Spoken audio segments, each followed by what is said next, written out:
Interesting thing that I learned, and that is a lot of people on TV didn't expect a war like this to happen in, let's say, certain neighborhoods. This is not a developing third world nation. This is Europe. These are prosperous middle-class people. These are not people trying to get away from areas in North Africa.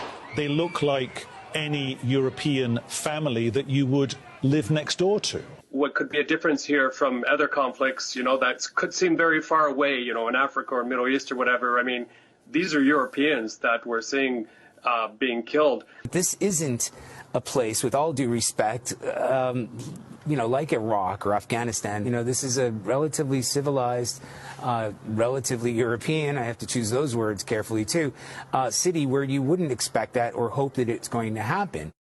Wow. That was you choosing your words carefully? That was the careful version? So what were you going to say if you weren't choosing your words carefully?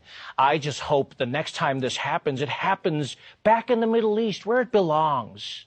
Here's the thing, people. Here's the thing. Beyond the racism, right? Let's forget the racism. Oh, how I wish we could forget about the racism.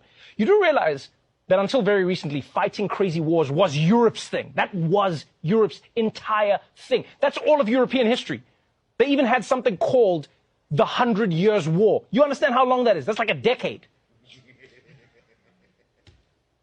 They got a Nobel Prize because they stopped fighting. Imagine that. Now people are going to be like, oh, to see this in Europe, to see this. Like, I'll tell you now, I don't know about you, but I was shocked to see how many reporters around the world, by the way, seem to think that it's more of a tragedy when white people have to flee their countries. Because I guess what? The darkies were built for it? I mean, you see how they run in the Olympics, Peter. Clearly God has given them this talent for a reason. I totally agree. I mean, even if this wasn't a war, these people would probably be fleeing their homes for fun. It's just who they are. Back to you guys in the studio.